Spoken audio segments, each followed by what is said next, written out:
Bonjour, bienvenue sur le plateau de l'heure politique. Aujourd'hui, nous débattons. Nous débattons avec Anchia Bamana, qui est candidate sur le canton de Sada-Chirongi. Anchia, bonjour. Bonjour Anne et merci de m'avoir invitée.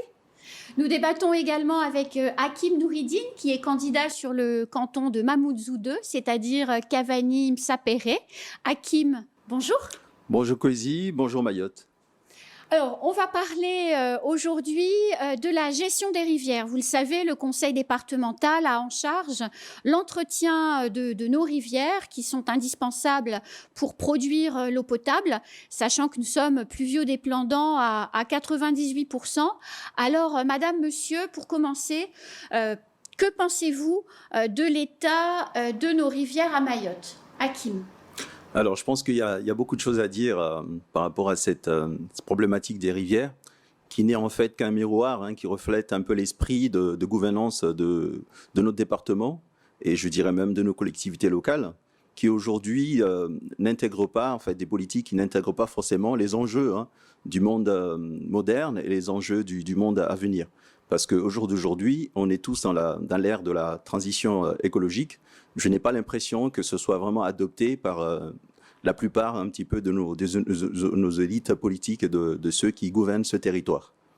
Donc pour moi, c'est vraiment une question profonde à laquelle il faut repenser à un modèle de politique et d'orientation et faire des choix, parce qu'on parle aujourd'hui de transition écologique et de transition énergétique. Il faut vraiment que Mayotte aujourd'hui, pour les années à venir, s'autosaisisse de ces questions-là et adopte de vraies politiques ambitieuses qui reflètent un petit peu les vraies réalités et la maîtrise de nos ressources, parce que c'est là la problématique. Ensuite, ça renvoie aussi à la problématique de nos populations. Nous avons un territoire qui est un département depuis 2011, mais une population qui n'est pas forcément dans cette dynamique de développement. C'est que le territoire évolue sur le plan statutaire. Nous avons un progrès social qui se crée, mais ce progrès-là ne profite pas à tous, parce qu'il y a des populations qui continuent de laver leur linge à la rivière, qui continuent d'utiliser les eaux des rivières un petit peu comme il y a 20 ans, alors qu'on n'a pas les mêmes modèles de consommation. Anchia Bamana, pourquoi nos rivières aujourd'hui sont si mal entretenues? Alors, Anne, vous posez la question des rivières, c'est le sujet d'aujourd'hui, mais moi je poserai la thématique du développement durable de manière générale. Parce qu'en fait, tout homme politique qui souhaite manager son pays doit penser à l'avenir. Penser politique environnementale de manière globale, parce que là, on a la question des rivières, effectivement, qui sont vraiment catastrophiques en matière d'entretien. Il y a la question de l'entretien des forêts, la question de la déforestation qui pose aussi problème, puisque ça a un impact direct sur la ressource en eau, effectivement les rivières, la déforestation, la question de l'érosion. Bref, moi, je parlerai vraiment d'une politique de préservation globale de l'environnement et de développement durable, parce qu'il va falloir penser aujourd'hui quelle planète nous allons laisser à nos enfants et à nos petits-enfants. Je pense que si nos aïeux n'avaient pas mis en avant donc, cette question de préservation de l'environnement, je pense aux notables qui travaillaient à l'époque à Coconi, notre père Bouanamissi, notre père Bouanamri, qui étaient des notables qui étaient chargés de contrôler justement cette forêt. Je pense qu'on n'aurait pas trouvé ce qu'on a eu, nous, actuellement, raison pour laquelle la question de l'environnement et du développement durable doit être au cœur des politiques du département. C'est l'une de leurs missions. Moi, je pense, à mon niveau, que c'est une priorité concernant le développement de ce pays, le développement durable, de manière générale. Vous êtes tous les deux particulièrement concernés par la problématique des rivières. Hakim, vous avez la rivière Majimbini dans votre canton. Anchia, vous avez la rivière Lourouveni dans votre canton. Quels sont vos constats, tous les deux, dans vos cantons, de mauvais usage de la rivière? C'est quoi un mauvais usage de la rivière aujourd'hui? Alors, pour ma part, lors de la campagne des municipales de l'année dernière, j'ai sensibilisé un petit peu l'opinion, parce que c'est une question qui concerne la capitale, donc qui concerne tout Mayotte.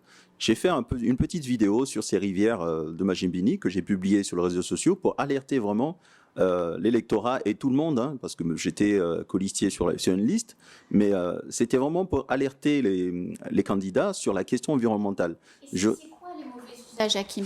Alors, aujourd'hui, le problème, c'est qu'on a plusieurs facteurs nuisifs qui détruisent la qualité de l'eau. On a d'un côté, j'ai pu me promener un peu dans cet endroit-là pour voir un peu ce qui se passe. On a les savons, hein, tout ce qui est... parce qu'il y a une bonne utilisation de cette eau-là par des personnes qui vont laver leur linge. Ensuite, il y a les hydrocarbures, il y a le facteur de l'érosion, il y a la déforestation, parce que jusqu'à une époque, on avait beaucoup de plantations de raffia aux abords des rivières. Aujourd'hui, le raffia a complètement disparu. D'ailleurs, par la suite, hein, j'ai candidaté à un concours innovation et j'ai présenté justement ce projet-là de relance, un petit peu du programme de relance de plantation de raffia, justement, parce que je me suis rendu compte que ça concernait aussi, ça impactait fortement sur une filière qui est celle de l'artisanat, de la vannerie. Donc, c'est un programme aujourd'hui qui renvoie vraiment à l'épuisement de nos ressources. Anchia, les mauvais usages constatés chez vous dans les rivières. Alors, vous avez l'image qui est effectivement sur la télé, à savoir laver, les produits qu'on utilise. Moi, je dirais, au niveau du département, quelques pistes de politique à mettre en place, raison pour laquelle je candidate pour cette collectivité. C'est notamment, si on souhaite enlever les personnes de ces rivières, c'est de soutenir des politiques de mise en place de laverie ou de lavoir en lien avec les collectivités. Parce que quand vous ne donnez pas de perspective à la population, parce que la population comprend parfaitement ce qu'on lui dit. J'ai fait l'expérience dans la commune de Sada avec l'opération Sada Nettoie et Toi. Quand vous donnez des solutions à la population entend les consignes. Donc, mettre en place ces politiques de laverie ou de lavoir en lien donc avec les collectivités pour sortir ces personnes des rivières, premièrement. Deuxièmement, la question des déchets. Tout ce qu'on peut trouver effectivement dans les rivières. Et là, ça renvoie donc au CIDEVAM de mettre en place ces politiques pour éviter justement que ces déchets se retrouvent dans les rivières. La question des savons, de tous les produits qu'on utilise. Il y a une vraie réflexion à mettre en place au niveau du département en matière d'importation des produits qui rentrent ici à Mayotte. C'est un vrai sujet qu'on doit mettre sur table en lien avec l'État pour contrôler qu'est-ce qu'on importe pour amener au niveau de l'île, parce que ce n'est que 374 km². Quand on voit l'évolution démographique, il y a nécessité de réfléchir sur quel type de produits on importe ici à Mayotte, surtout quand ça ne sort pas en matière de recyclage. Alors moi, je compléterai ce que dit Madame Anchia, c'est qu'aujourd'hui, j'en ai fait depuis maintenant, je dirais 8 ans, j'ai fait vraiment, j'ai fait de la question environnementale un des grands combats de ma vie.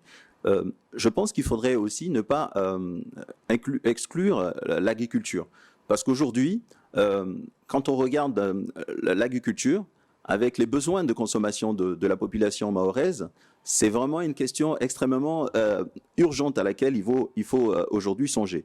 C'est que Mayotte évolue, on a besoin de nourrir nos populations, mais on n'a pas fait le choix d'une vraie politique de développement agricole qui soit en phase avec justement ce respect de l'environnement et de la politique de la transition écologique.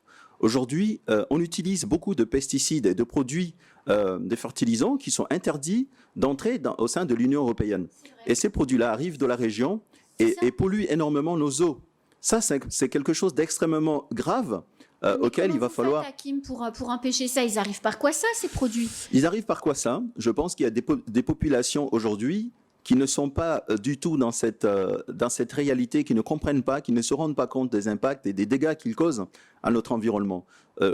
La population mahoraise, quand je parle de la population mahoraise, c'est pas que les Mahorais, tous ceux qui vivent Mayotte doivent aujourd'hui s'approprier justement de ce patrimoine environnemental. Il est question d'éducation. Si vous êtes élu, vous allez faire quoi sur ce point? Parce que c'est un vrai point, Anchia en parlait aussi. Vous êtes élu, au mois de juin, le 27, visiblement. Vous êtes élu conseiller départemental. Vous faites quoi pour empêcher les produits, je pense au diméthoate par exemple, hein, rien que celui-là qu'on retrouve sur toutes les tomates, comment vous faites pour que ce produit dangereux pour la santé, interdit en Europe, qui circule abondamment à Mayotte, qui arrive par quoi ça? Comment vous faites pour qu'il n'arrive plus? Alors, il faut impliquer ce que je disais tout à l'heure, il faut vraiment associer la population. On ne peut pas d'un côté avoir des élus qui prennent des décisions, qui passent un petit peu pour des décisions futuristes, à côté d'une population qui ne comprend pas que le territoire évolue. On a des modèles de consommation qui aujourd'hui apportent peut-être un certain bien-être, un certain confort, mais qui détruisent l'environnement. Donc, il va falloir impliquer les populations, les associations, les collectivités locales, pour vraiment qu'ils soient en phase avec ces politiques d'orientation axées sur la préservation de l'environnement. L'agriculture, franchement, c'est quelque chose d'extrêmement important. Il va falloir aujourd'hui, je pense, c'est le travail que font nos élus du département, c'est de recentrer vraiment le recensement de la population aujourd'hui qui est dans l'agriculture. Qui est agriculteur à Mayotte? Et comment ils travaillent? Sur quel foncier? Parce que on a beaucoup de personnes qui cultivent des tomates sur des fonciers qui ne leur appartiennent pas et qui détruisent complètement l'environnement. Et la plupart des plantations de tomates sont aux abords des rivières. Donc ça, c'est des opérateurs économiques, je dirais, et sociaux qu'il faut impliquer. À côté, il y a des populations qui sont donc complètement démunies, qui vivent dans des cases, des bangas en tôle autour des rivières. Ces populations, c'est un vrai problème auquel il va falloir aujourd'hui songer. Qu'est-ce qu'on en fait? On doit les déplacer, ceux qui sont qui peuvent s'insérer dans la société mahoraise, il faut les accompagner, peut-être leur offrir des conditions de vie plus décentes, parce que ça reflète un petit peu l'état de la pauvreté et l'état un petit peu de la société mahoraise aujourd'hui. Vous vouliez compléter? Vous pointez un sujet hyper important qui est l'immigration irrégulière. Oui. Quand vous parliez de ces produits qui rentrent illégalement ici, qui pourrissent la santé de la population, parce que quand on consomme ces tomates infectées, c'est quand même une question de santé publique. La question de la déforestation, donc toute cette population en situation irrégulière laissée dans la nature. J'ai été pendant 3 ans présidente du comité de l'eau et de la biodiversité, qui est vraiment le Parlement qui discute de ces questions de biodiversité, d'environnement, de développement durable de manière générale. Nous n'avons cessé de le dire à l'État. Il faut réellement une politique volontariste entre le département et l'État pour faire en sorte à ce que cette immigration diminue ici à Mayotte. Parce que tant qu'on laissera des personnes dans la forêt, eh bien, des personnes veulent survivre et les personnes survivent. Et quand on survit, effectivement, on dénature, on cultive, on déforeste et on salit. Donc la question de l'évolution démographique incontrôlée, l'entrée de manière irrégulière des personnes régulièrement à Mayotte, l'île ne survivra pas. Politiquement parlant, nous ne pouvons pas déployer. L'État déploiera tous les moyens dont il dispose. Les collectivités n'en parlons pas, sachant qu'on a des moyens qui sont bien en deçà de la vraie population qui existe à Mayotte, parce que nos dotations au niveau des communes sont inférieures à celles des autres départements, soit du niveau national ou de l'outre-mer. Et sur la population recensée. Tout à fait. Donc, tant qu'on n'arrêtera pas, mais vraiment, mais là, c'est au-delà de régler la question au niveau de Mayotte, mais au niveau du Quai d'Orsay, la question de la coopération régionale, quelle discussion mettre en place avec nos voisins pour que l'immigration irrégulière diminue ici à Mayotte, sinon l'île ne s'en sortira pas et on continuera comme ça à dénaturer l'île.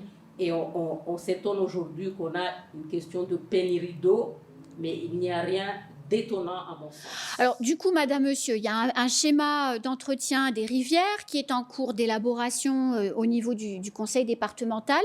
Faut-il espérer quelque chose de ce schéma au regard de ce que vous venez de dire, Hakim?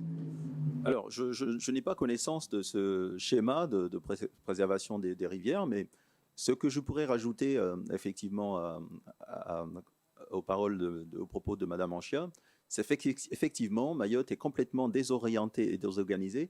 Tant qu'on ne règle pas cette problématique migratoire, il n'y a pas de politique localement qui peuvent aborder, qui peuvent aller sur des choses de manière positive. Donc c'est vraiment quelque chose qui est extrêmement urgent. À défaut, il va falloir peut-être mobiliser les populations et travailler peut-être en amont avec les associations, parce que c'est la seule piste aujourd'hui locale sur le terrain sur laquelle on peut peut-être réagir rapidement. D'accord avec toi, mais n'empêche que tant qu'on n'arrête pas l'hémorragie, nous continuerons à Mayotte à courir derrière, à mettre en place des politiques de prise en charge de la conséquence de l'immigration irrégulière à Mayotte. Pour pouvoir déployer des politiques qui puissent donner à long terme des résultats, il va falloir vraiment que la question migratoire soit réglée, sinon on n'y arrivera pas. Des politiques, on peut en développer. Je parle par exemple des lavoirs, des laveries, mettre en place une politique de culture, de forestation, reforestation. On sait que si on augmente le couvert forestier de 10%, on augmente en saison sèche l'écoulement de l'eau dans les rivières de 10%. Des études scientifiques l'ont montré.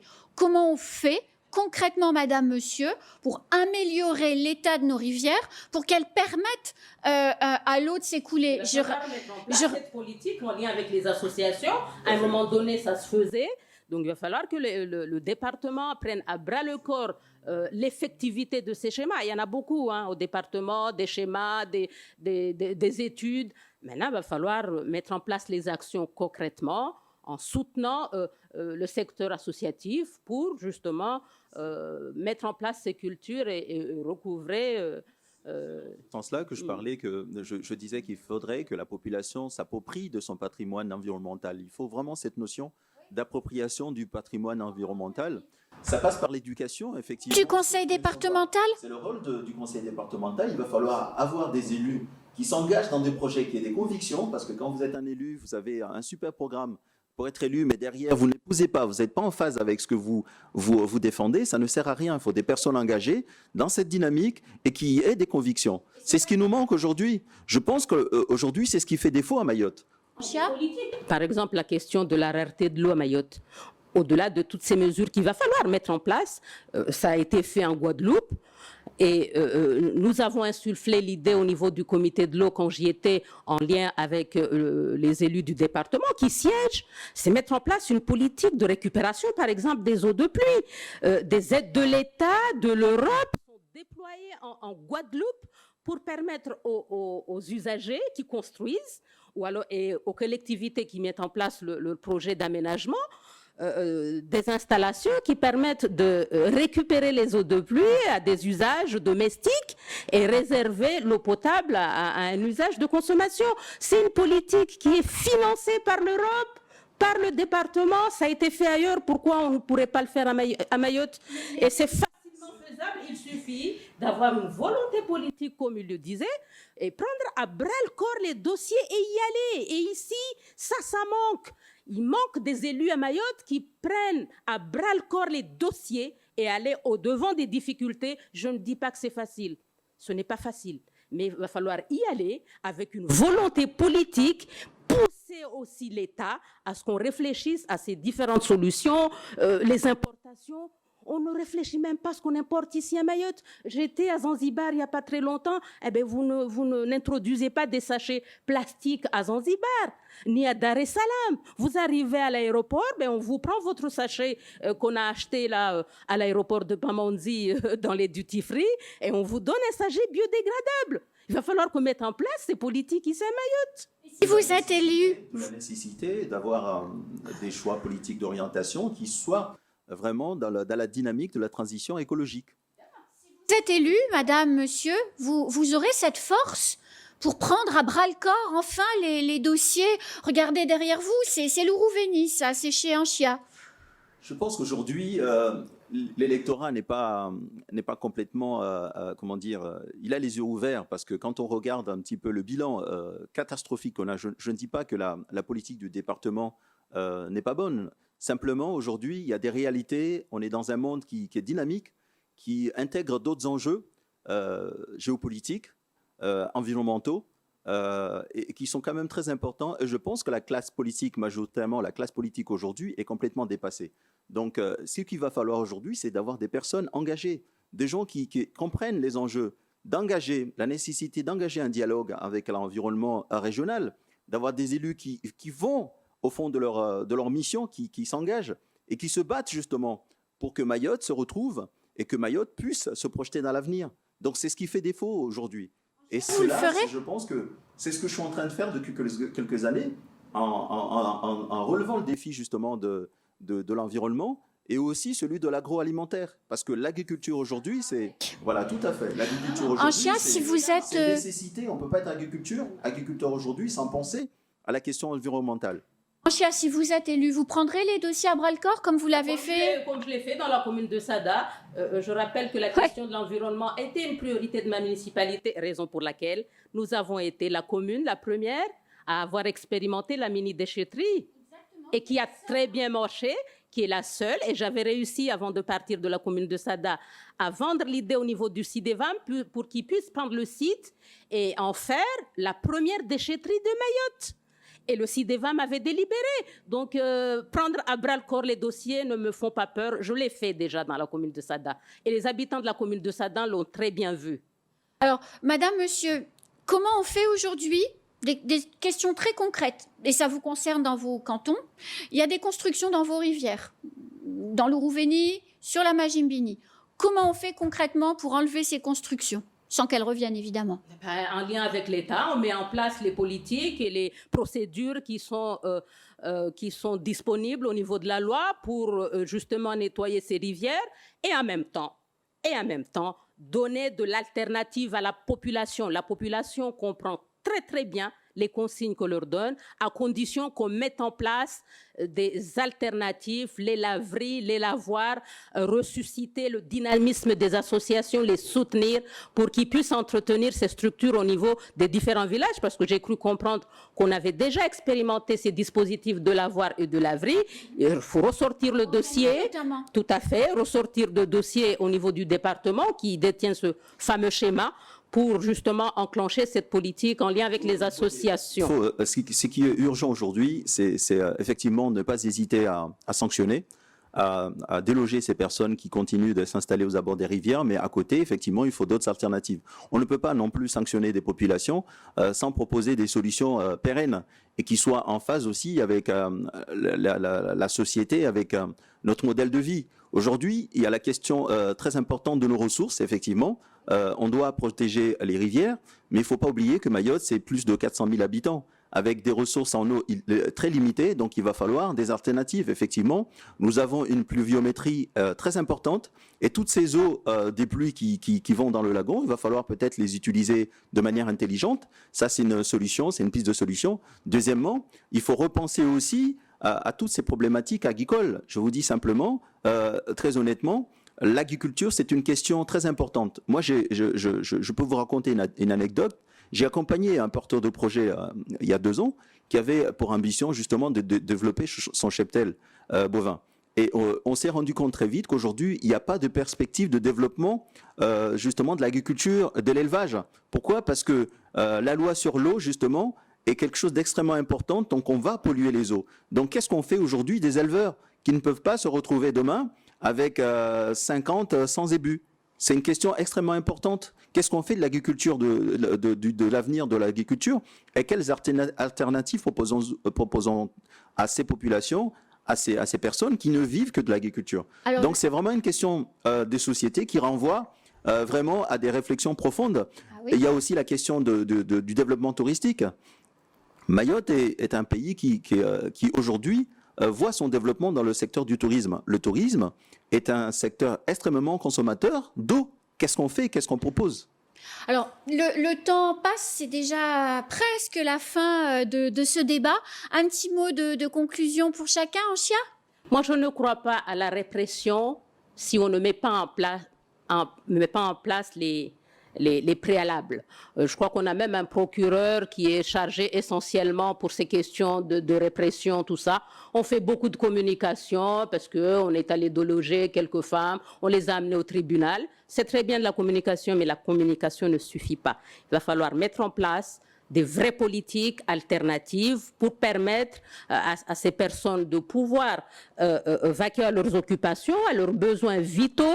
La question de l'immigration, donc tant qu'on laissera les gens dans la nature, eh bien, ils vont continuer à déforester notre île. Donc il va falloir absolument donner une réponse à cette immigration qui pénalise le développement de cette île, parce qu'il n'y aura aucune politique pérenne de développement durable tant qu'on n'aura pas réglé cette question d'immigration, parce que la question de la pression démographique est néfaste.